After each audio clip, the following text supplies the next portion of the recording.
Hi friends, welcome to my YouTube channel Mokshasri. ఇవాళ మనం చేయబోయే రెసిపీ ఏంటంటే బీరకాయ కర్రీ. దానికి కావాల్సిన ఇంగ్రీడియంట్స్ ఏంటో చూసేద్దాం రండి.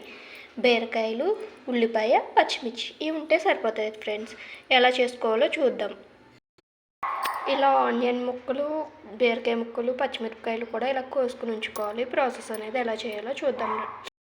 స్టవ్ ఆన్ చేసి బాండీ పెట్టేలాగా ఆయిల్ హీట్ అయిన తర్వాత మనం ఉల్లిపాయ ముక్కలు అనేవి ఇలా వేసుకుందాం ఫ్రెండ్స్. ఆనియన్స్ వేసుకున్న తర్వాత అందులోనే కొంచెం సాల్ట్ వేసుకుని బాగా ఫ్రై చేద్దాం ఫ్రెండ్స్. అప్పుడే మనకు ఆనియన్స్ అనేవి బాగా ఫ్రై అవుతాయి. ఇలా ఆనియన్స్ వేసుకుని సాల్ట్ అనేది వేసుకుందాం ఫ్రెండ్స్. త్వరగా మగ్గుతాయి ఉల్లిపాయ ముక్కలు అనేవి. సాల్ట్ వేసుకుంటే రుచికి తగ్గ సాల్ట్ అనేది వేసుకుందాం. ఆనియన్స్ అనేవి మనకు ఫ్రై అయిపోయాయి. అందులో మనం పసుపు అనేది వేసుకుందాం కొంచెం. అలాగే పచ్చిమిర్చి, 2 వెల్లుల్లి కూడా వేసుకుందాం. టేస్ట్ అనేది బాగుంటుంది. ఇవి బాగా మిక్స్ అయ్యి 2 మినిట్స్ ఫ్రై చేద్దాం.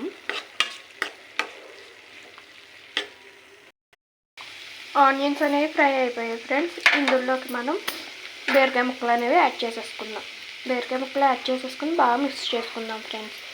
మనం వాటర్ అనేది ఎక్కువ ఏం పోయక్కర్లేదు ఫ్రెండ్స్ బీరకాయ కర్రీకి. ఎందుకంటే బీరకాయ అనేది వాటర్ కింద ఉంటుంది, వాటర్ వచ్చేస్తుంది.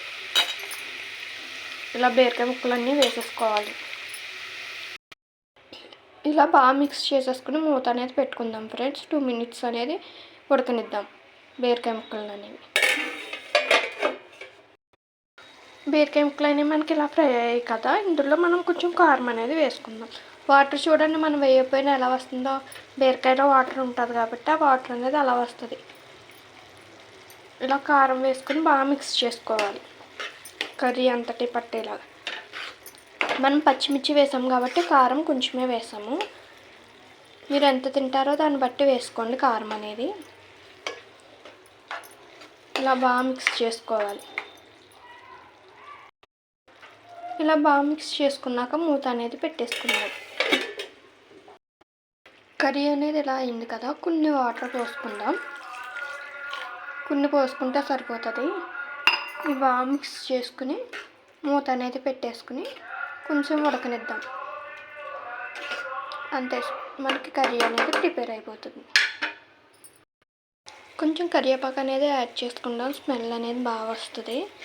ఇలా మిక్స్ చేసుకుని స్టవ్ అనేది ఆఫ్ చేసేసుకోవటమే. మనకి కర్రీ అనేది ప్రిపేర్ అయిపోయింది. మీకు కనుక ఈ వీడియో నచ్చితే లైక్ చేయండి, షేర్ చేయండి, అలాగే సబ్స్క్రైబ్ చేయండి. మీరు కూడా ఈ కర్రీని ట్రై చేసి ఎలా వచ్చిందో మాకు కామెంట్ రూపంలో కామెంట్ చేయండి.